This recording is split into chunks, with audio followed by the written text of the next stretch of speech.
अस्सलाम वालेकुम, आपका होस्ट हसन शहबाज। आप देख रहे हैं Hasan Shahbaz official YouTube channel. जैसा कि अमीर बिलाल कत्ल केस में बहुत बड़ी पेशरफ्त हुई है, एक अहम गिरफ्तारी हुई है और बताया जा रहा है कि ये केस का रुख चेंज कर देगा। ये ऐसी बड़ी गिरफ्तारी हुई है। जैसे कि हमने देखा है कि अमीर बिलाल कत्ल केस में बहुत सारी गिरफ्तारियां हुई हैं और अब गिरफ्तारियों का अमल बहुत ज़्यादा तेज शुरू हो चुका है। हमारे साथ सीनियर रिपोर्टर मौजूद है हारून साहब, उनसे पूछेंगे जो अहम गिरफ्तारी हुई है मलिक सुहेल की, उसके पीछे क्या उसका रोल था, ये हम पूछेंगे क्राइम रिपोर्टर अपने हारून साहब। सलाम सर। वालेकुम अस्सलाम शहबाज। असल में ये है कि मैं आपको थोड़ा सा इसमें क्लियर करता चलूँ कि मलिक सुहेल की जो गिरफ्तारी है ना, वो एहसन शाह के कहने पर हुई थी। यानी कि एहसन शाह को जब गिरफ्तार किया गया तो उसने बताया कि उसका हैंडलर कौन था, सहूलतकार कौन था, और फिर मलिक सुहेल को गिरफ्तार किया गया। फिर मलिक सुहेल की गिरफ्तारी के बाद और बहुत सारी गिरफ्तारी, दर्जन भर के करीब जो लोग हैं वो इस टाइम पुलिस के मेहमान हैं। और अब जब इसकी गिरफ्तारी बाकायदा तौर पर, कानूनी तौर पर डाल दी गई एहसन शाह की, रोजनामचे में उसका इंदराज हो गया कि ये बंदा पुलिस की तहवील में है, तो ये अब कभी इम्कान था कि अब और बहुत से लोग जो हैं वो सफ़े मिसल पर आ जाएंगे। और फिर यही हुआ कि 2 दिन के बाद मलिक सुहेल को जो है वो उसकी गिरफ्तारी डाली सीआईए ने, और फिर उसको भी जुडिशल मजिस्ट्रेट की अदालत में पेश किया कल। इस पर इल्ज़ामात आपको पता है कि वही थे कि ये हैंडलर था, एहसन शाह की मुलाकातें करवाता रहा, 7 से 8 मुलाकातें करवाई, 4 से 5 मुलाकातों में ये खुद भी मौजूद रहा तीफी भट्ट के साथ। और इसके अलावा ये जब एहसन को लेके जाता था तो बड़ा छुपा के ले जाता था, और बेसिकली राज़ो नियाज की तमाम बातें इसके पास हैं। और यही उसने बताया कि ये मुलाकातें जनवरी से शुरू हुई थी और जनवरी में ही ये प्लान बना था, और इसकी एग्जीक्यूशन जो है फेब में जाकर हुई। और एहसन शाह ने बहुत सारी अभी बातें की हैं, वीडियोज़ अभी सामने आ रही हैं, अब देखते हैं आगे क्या है। लेकिन अब 5 रोज़ा जिस्मानी रिमांड पर जो है ये पुलिस के तहवील में इस वक्त। सर, मलिक सुहेल को कल पेश कर दिया गया अदालत में। एक एहसन शाह की वीडियो भी मंजर आम पर आई है जिसके उसके बाल कटे हुए हैं, कोई कहता है उसकी टेंड कर दिया है। आपका क्या कहेंगे इस पर?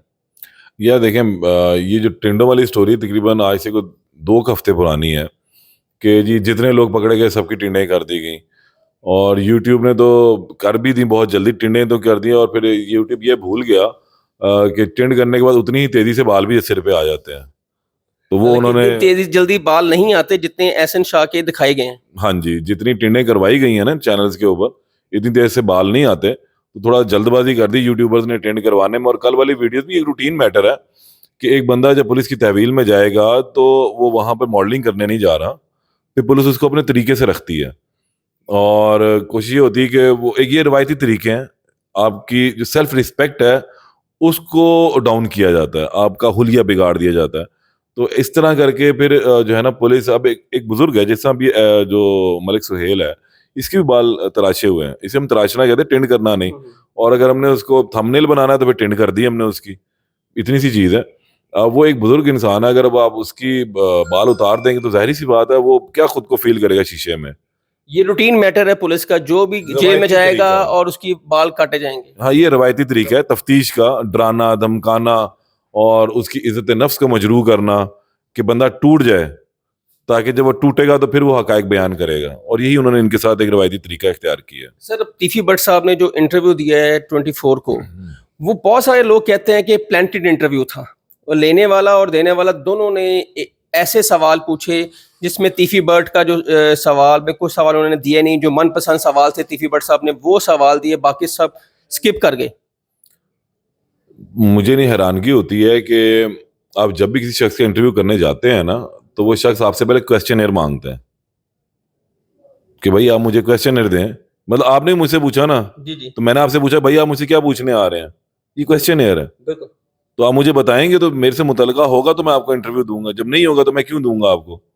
भाई मैं कॉमर्स के ऊपर तो नहीं बात करूंगा आपसे। तो इसी तरह ही होता है कि वो प्लांटेड क्या होता है, जब आप, अब मेरा और आपका इंटरव्यू को प्लांटेड है, फिर टाइम लेंगे तो आएंगे ना, कि राह चलते तो नहीं कोई किसी को पकड़ लेगा, वो तो वॉक्स वॉक्स होते हैं। तो ये हर चीज इस तरह बनाई जाती है, प्लान के तहत होती है, उसको आगे प्लान को प्लांटेड करते हैं तो ये वक्री बात है, ये कोई प्लांटेड चीज नहीं है। और दूसरे ये उसकी स्वाबदीद होती है इंटरव्यू देने वाले की, वो किस सवाल का जवाब दे और किसका ना दे। कोई जोर जबरदस्ती से आप किसी के मुंह से कोई बात नहीं निकलवा सकते, ना निकलवानी चाहिए। और जो इंटरव्यू इरफान मलिक ने किया, इरफान मलिक एक सीनियर रिपोर्टर है और समझदार इंसान है, और जहां तक तीफी भट्ट का ताल्लुक है कि उसने अपनी मर्जी का इंटरव्यू देना था वो उसने दिया, उसने जो इल्जाम लगाने थे वो लगाए। हाँ, आप ये देखें अगर वो प्लांटेड होता, जितना इंटरव्यू उसने दिया उसका ऐसा पोस्टमार्टम हो चुका हुआ, मैंने भी अपने एक वीलॉग में किया है उसका पोस्टमार्टम, कि उनकी बहुत सारी बातें जो हैं वो ग्राउंड्स के मुनाफी हैं, हकायक के ऊपर उतरती नहीं है। तो अगर ये प्लांटेड होता ना तो ये इस किस्म की वो बेवकूफ़ियाँ उनसे ना सरदर्द होती। सर अब तफ्तीश आगे जा रही है और आखिर मराहिल में ये दाखिल हो चुकी है तफ्तीश। आप क्या समझते हैं कि कितनी देर तक पुलिस चालान जमा करवा कर प्रेस कॉन्फ्रेंस करेगी? क्योंकि मरकजी मुलजिम तो तीफी भट्ट और गोगी भट्ट को तो ठहरा दिया गया है पुलिस ने। नहीं, ये भी कहना कबल वक्त है कि मंतकी इंजाम तक जा रहा है, ये कत्ल का केस है। क्योंकि सर इमरान केशवर जो हैं उन्होंने तो तीफी भट्ट को कहा है कि यही मरकजी मुलजिम है। मैं अब आपको एक बात बताऊं, मरकजी मुल्ज़म किस तरह से 109 में है या 302 में है? 109 में 109 में नहीं है वो। या आप लिख 109 लें, में सिर्फ या आज आप लिख लें, अच्छा आपको आने वाले 2-4 दिन में पता लग जाएगा, 2 हफ्ते बाद पता लग जाएगा, जिस वक्त इसका चालान अदालत में जाएगा, प्रोसिक्यूशन में जाएगा, चीजें बाहर आएंगी, वो 109 में नहीं होगा। बहुत किस सारे में होगा कानूनी चालान मामला उसका? वो अब आने वाला वक्त बताएगा आपको, ये चीजें पता लग जाएंगी। ऐसा नहीं है, इमरान केशवर साहब एक मंझे हुए पुलिस अफसर हैं, और पुलिस अफसर मंझे हुए का मतलब होता है कि उसको तमाम आगे पीछे की चीजों का पता है, पता है। उसे कौन सी गोली कब कहाँ देनी है, कौन सी चीज कहाँ खड़ी करनी है। इस केस के अंदर ऐसी ऐसी चीजें हैं जो अभी इतनी जल्दी खत्म नहीं होने वाला। अगर यहाँ पे कोई भी लूज बॉल खेली गई तो ये जितने मुल्जमान जो हैं ये सारे के सारे बरी हो जाएंगे। अब जो ये मलिक सुहेल का पीछे क्या समझते हैं कि इसके पीछे तीफी भट्ट को मिलाने वाला मलिक सुहेल ही था एहसन शाह को? देखें, ये तो पुलिस के बयानात हैं, पुलिस ने तो कह देना है कि जनाब इसके अंदर फलां बंदा भी है, ABCD कोई भी हो सकता है। मकसद है कि इस बंदे के ने जब तक जाके मजिस्ट्रेट के सामने अपना बयान नहीं रिकॉर्ड करवाना, अभी तो ये बहुत सारे मराहिल बाकी हैं, ये बयानात आगे होने हैं। पुलिस ने तो एक बयान दे देना है कि जनाब ये बंदा हमारे पास, उसने ये एक्सेप्ट कर लिया है, एतराफ़ी जुर्म है उसका।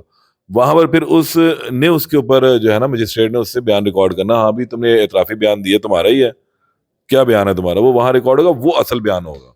ये इन तमाम बयान की कोई वो अहमियत नहीं है। सर आखिरी सवाल है, एहसन शाह को 5 रोज़ जिस्मानी रिमांड के पुलिस के हवाले किया था। अगर 23 मार्च की तो छुट्टी आ रही है, आगे संडे आ जाएगा, आई थिंक मंडे को उसको पेश किया गया है अदालत में। ऐसा नहीं होता, जो रिमांड का डे है उसी पर उसको पेश करेंगे। छुट्टी है तो क्या फर्क पड़ता है, काम बंद हो जाता है, अदालतों में काम बंद नहीं होता। अच्छा। ड्यूटी मजिस्ट्रेट वहां बैठा होगा और ये उस ऑर्डर के अंदर लिखा हुआ है कि 23 तारीख को ड्यूटी मजिस्ट्रेट के रूबरू पेश किया जाए, और वहां से इसका रिमांड। अब आगे संडे आ गया, तब भी ड्यूटी मजिस्ट्रेट बैठा होगा। अब वो जो ड्यूटी मजिस्ट्रेट है उसकी स्वाबदीदा, वो 2 दिन का रिमांड दे दे, वो मंडे तक का दे देगा, 5 दिन वो और 2 दिन आगे मिल जाएंगे, 7 दिन हो जाएंगे। टोटल 302 में 14 दिन का रिमांड जो लिया जा सकता है। तो अब वो 2 दिन के बाद दोबारा इसी मजिस्ट्रेट के सामने पेश होगा जिसने पहले 5 दिन का दिया था। ये एक प्रोसेस है, उसके तहत चलेगा काम। ठीक। ऐसा नहीं है कि वो आप कहें जी वो अगले दिन छुट्टी है तो वो घर में बैठा रहेगा, नहीं, वो पेश करना है, ड्यूटी मजिस्ट्रेट बैठा होगा, उसके सामने पेश होगा, और फिर वहां से वो आगे जो भी रिमांड देंगे उसका मजीद। सर बहुत शुक्रिया, ये हमारे साथ हारून साहब थे, उनकी आपने गुफ्तगू सुनी, उन्होंने बहुत अहम सवालों के जवाब हमें दिए। हसन शहबाज को नेक्स्ट व्लॉग के लिए इजाज़त दें। अल्लाह हाफ़िज़।